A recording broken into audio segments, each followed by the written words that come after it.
Tell us what you see. I see him holding me back of my head, hit me even the kidneys. I mean, I could go on and on, you know what I mean? That appeared to be the punch that did it. If you watch your reaction, Max, I have had I have 15 world championships. What about your reaction right here? I have had 15 no, that's what.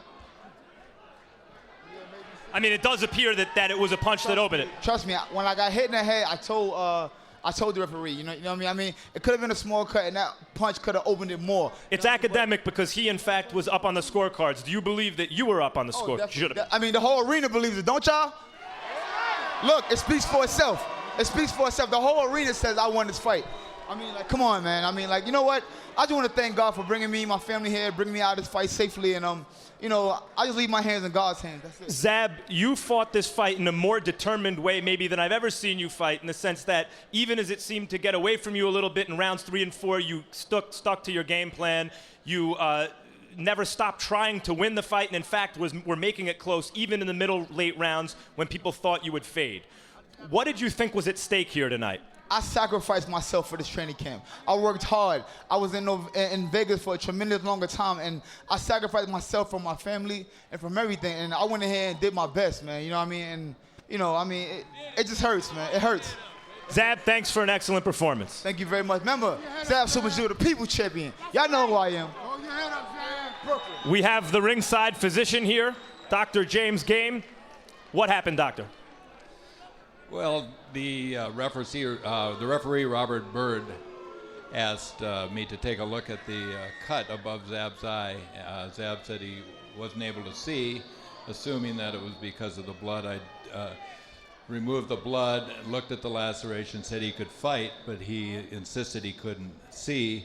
I gave him a visual check 3 different times. He could not identify whether it was 2 fingers or 3 fingers, so I had to believe him that indeed he couldn't see, and that was the reason we stopped the fight. Why was it okay for him to continue? It did look like the cut was in a bad spot right over the corner of the eye.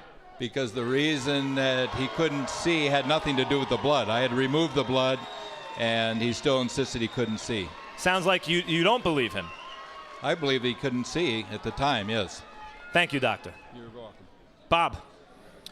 All right, thank you very much, Max Kellerman. So the doctor thought that he could continue, but he didn't pass the test that he gave Zab Judah. Zab said he couldn't see. Lennox, with all due respect, Zab Judah obviously is an American. He's fighting here in Las Vegas. He's got a lot of family and friends. He summoned the crowd as support that he won the fight, but to that point in the fight, I think you would agree with the judges and Harold Letterman and all of us that Joshua Clottey was starting to take over the fight and gaining momentum, and Judah was getting broken up. He was. I mean, Judah did a good job early on in the first few rounds, and when it came to the later rounds, you could see he was kind of wilting a little bit, and Joshua Clottey was imposing his will on him. And, you know, take nothing away from Zab. He boxed well. He did the right things, but, you know, he needed to keep that up. And now that the situation came up with a cut, I don't know. I think there's talk of a rematch. Well, who knows about a rematch, Lennox. But, you know, Max, the replays clearly show a short punch to the inside where Judah's head gets snapped back and the cut opens up. Now, maybe there was a nick there. We could not really find a clash of heads in any of our replays that you would say, yeah, right there is where it started, then the punch finished it. Zab Judah fought a tremendous fight, but it wasn't good enough against a guy like Clottey. Now, what do you take out of Clottey now with this win? Is he ready to step into this landscape? The Paul Williams, he called out Andre Berto, Oscar De La Hoya, Antonio Margarito. Where does he fit in all of this? Right at the top. Because he's not a big money guy. No, he's not, and unfortunately, if you had to look into the crystal ball, you'd assume that top welterweights, including Antonio Margarito, may not want, or the promoters may not want to get in there with Josh Clottey. He's capable of beating just about anyone. He was beating Margarito handily halfway through their fight, and who knows, maybe had his hands held up or had he been in feeling better, in better shape, maybe he could have beaten Margarito. Certainly a rematch, I think, is a pick'em kind of fight.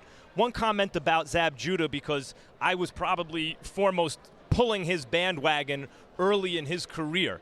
It's a shame that it took until this point in his career to watch him fight with that level of determination that we just saw. At no point in that fight Was Zab Judah fighting just to show people, look, I'm still fighting back?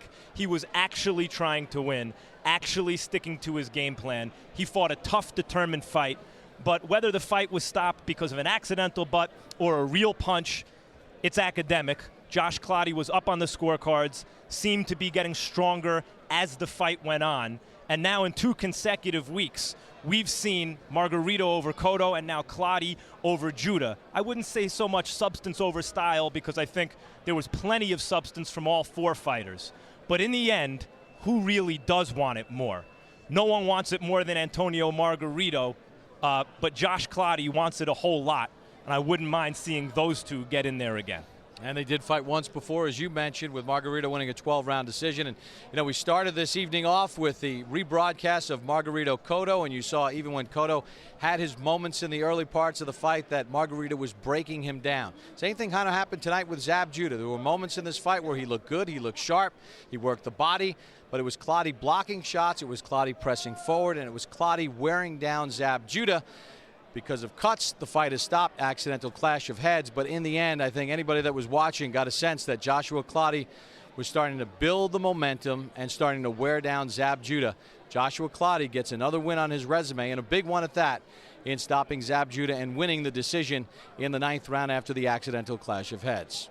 Well, for Max Kellerman and Lennox Lewis, Bob Papa, we hope you've enjoyed the rebroadcast of Margarito Cotto and Judah squaring off against Clottey. Coming up next on HBO, it's Generation Kill Part 3. If you missed any part of tonight's show, you can catch it again on HBO tomorrow morning at 10:30 a.m. or on HBO 2 tomorrow afternoon at 5 p.m. and Tuesday night at 1:15 midnight. So for our entire HBO crew, this is Bob Papa saying so long from Las Vegas, Nevada.